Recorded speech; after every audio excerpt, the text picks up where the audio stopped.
নম শুভেচ্ছা বন্ধুরা, অনেক ভালোবাসা। কেমন আছো তোমরা? আজকে 3:30 হয়েছে। খুব বেশি দেরি হয়নি। তা তোমাদের কি খবর? কেমন আছো বলো? আমার তো খবর দেওয়ার কিছু নেই, শরীর খারাপই চলে।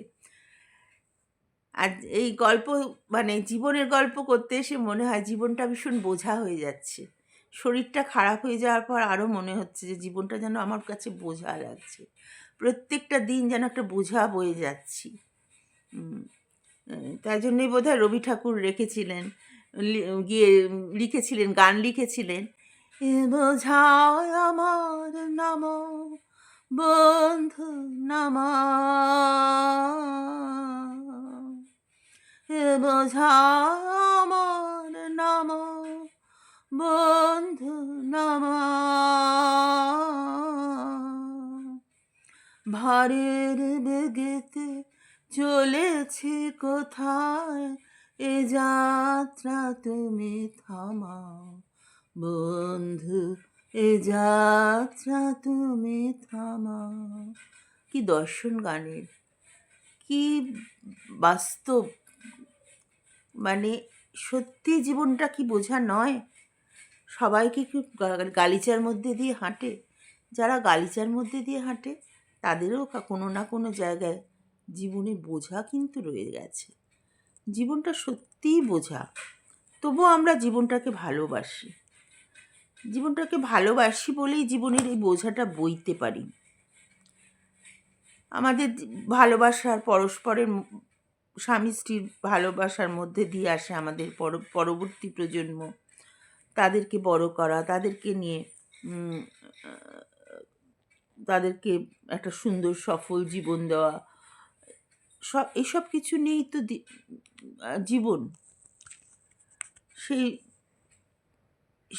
সেটাও তো, সেটাকে বোঝা বললেও ভুল, বোঝা না সেটা একটা আনন্দও বটে যে আমারই সৃষ্টি সন্তানদের আমি বড় করছি, তাদের একটু একটু করে মানুষ করছি, সমাজের চোখে তাদের একটা ভালো হচ্ছে, ভালো নাম হচ্ছে, ভালোভাবে মানুষ করছি তাদের।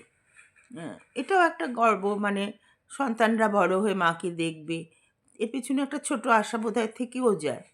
আহ, কিন্তু নাও থাকতে পারে। আমার মনে হয়েছিল আগে যে আগে আমার মেয়েরা পায়ের তলায় মাটি পাক, তাদের যেন দিয়াদের মতো হেঁচড়ে হেঁচড়ে জীবনটাকে টেনে নিয়ে যেতে না হয়।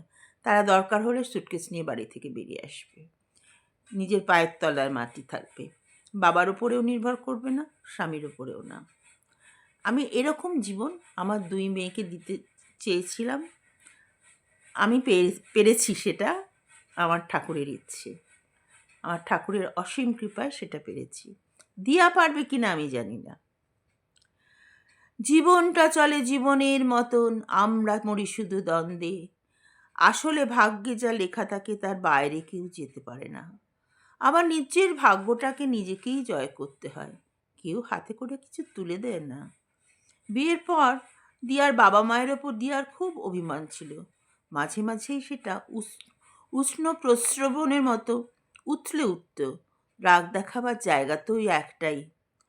বাবার কাছে গিয়ে দিয়া খুব আদরের বাবার কাছে দিয়া খুব আদরের ছিল। দিয়ার দিদি বিয়ের পর আমেরিকায় চলে গেছিল, তাই বাবা দিয়ার বিয়েটা বাড়ির খুব কাছাকাছি দিয়েছিলেন। ছেলের বাড়ি থেকে যখন প্রস্তাব এলো, দিয়ার বাবা আর কিছু বিবেচনা করেননি, শুধু দেখেছিলেন বাড়িটা খুব কাছে আর বিদ্যাসাগরের বংশ। বিদ্যাসাগরের বংশটা দুপক্ষেরই ছিল।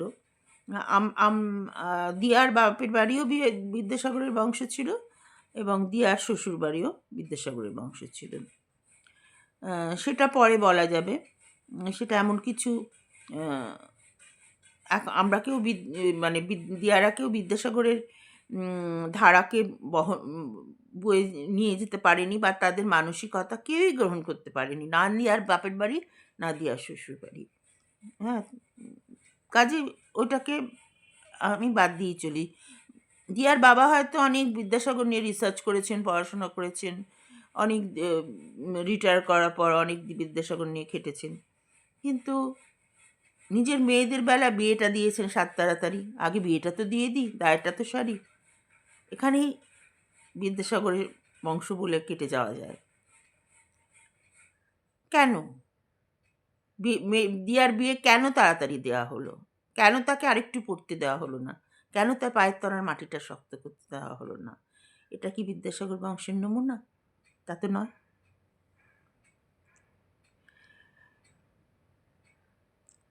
আর মেয়েকে ঘন ঘন কাছে দেখতে পাবো, এটাও কোনো যুক্তিযুক্ত কথা হলো না। মেয়ে ভালো থাকবে, সেটাই, তাকে দুনিয়াটা দেখতে দাও। দিল্লি, বম্বে, পুনে ঘুরে বেড়াক না। এরকম এরকম চাকরিওয়ালা ছেলে দেখে বিয়ে দেওয়া উচিত ছিল। কেন?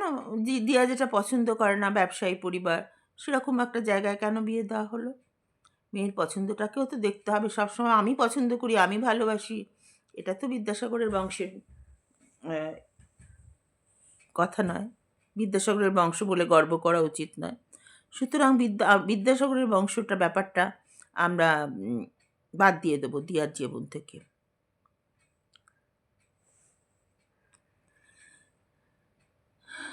বিয়েটা পাশ করলে তো দিয়া বলেছিল দিয়ার বাবাকে যে আমি তো একটা ভালো স্কুলে চাকরি করে স্বনির্ভর হয়ে বিয়ে করতে পারতাম।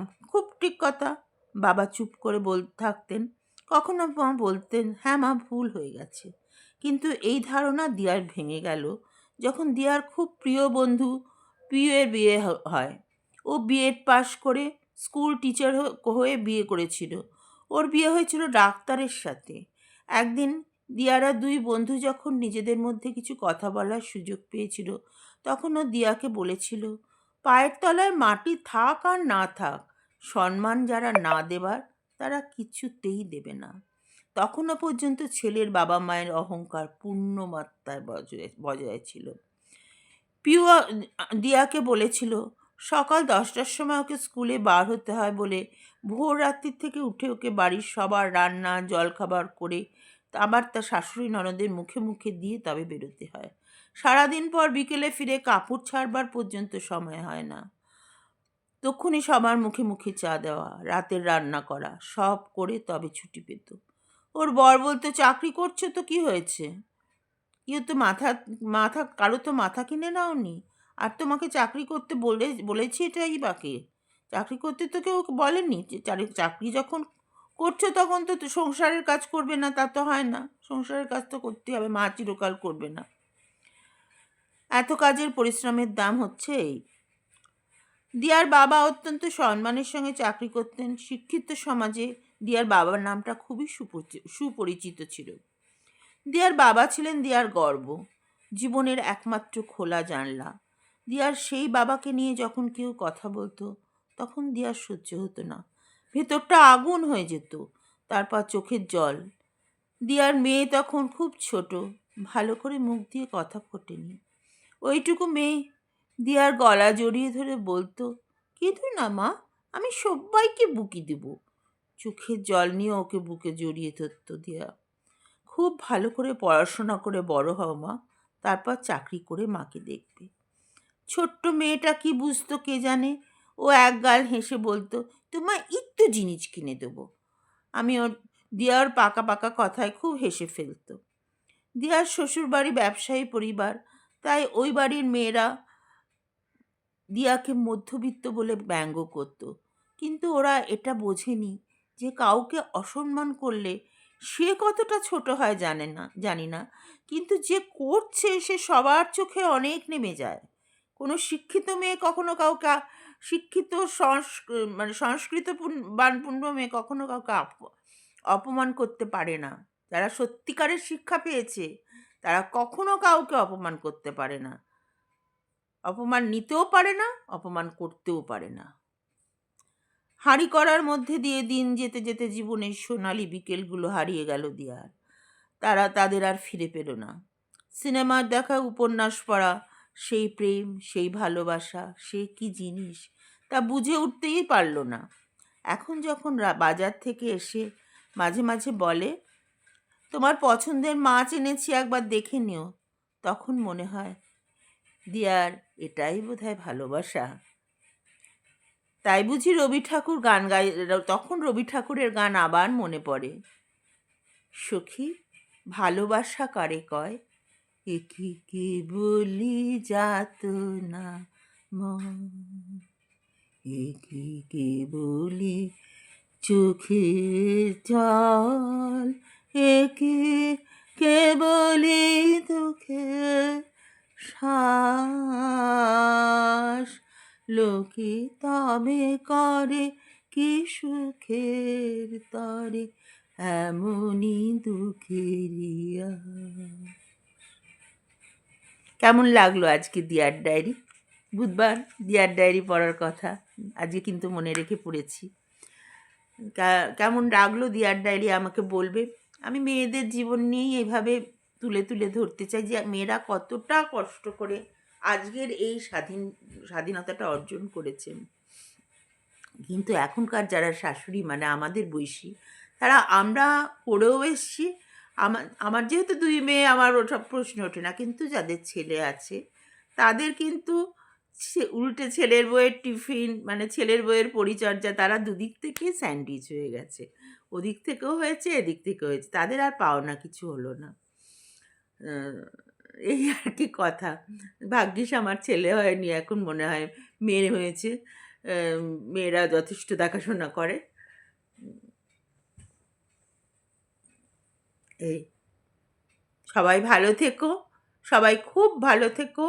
আর আমার চ্যানেলটাকে, আমার চ্যানেল না তোমাদের চ্যানেলটাকে বলবো আমি, এটা সাহিত্য সম্পূর্ণ মেয়েদের চ্যানেল, মেয়েদের জীবন নিয়ে আমি বলছি যে তারা কতটা এগিয়েছিল এবং সেই জীবনটাকে তারা যেন বিশৃঙ্খল না করে ফেলে।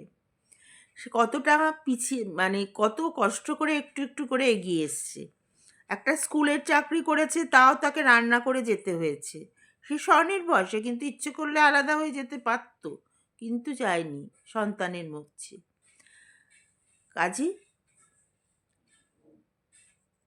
শিক্ষিত হলেই যে স্বনির্ভর হলেই যে উচ্ছৃঙ্খল হতে হবে তা না। মনটা আধুনিক হোক, কিন্তু বাইরেটা যেন উচ্ছৃঙ্খলতায় ভরে না যায়। ড্রিঙ্ক করা, সিগারেট খাওয়া, এগুলো না হলেই বোধহয় ভালো হয়। হয়তো আমার মনটা এখনও ঊনবিংশ শতকে পড়ে আছে বলে বলে ফেললাম, কিন্তু আমার ভালো লাগে না মেয়েরা যখন সিগারেট খায় বা ড্রিঙ্কসের গ্লাস নিয়ে বসে। এটা আজকাল সব ক্ষেত্রেই দেখতে পাই। আমার নিজের মেয়ে হলেও আমি তাকে বলি যে এটা আমার পছন্দ নয়। এর চেয়ে বেশি কিছু বলতে পারি না। যে আমার পছন্দটা ওর ঘাড়ে চাপিয়ে দেওয়ার যুগ চলে গেছে, যেটা আমাদের মায়েরা করেছেন। কিন্তু ওরা করে না অবশ্য, যদি ওদের হাজবেন্ডরা অনুরোধ করে, রিকোয়েস্ট করে, তখন রিকোয়েস্টটা রাখে।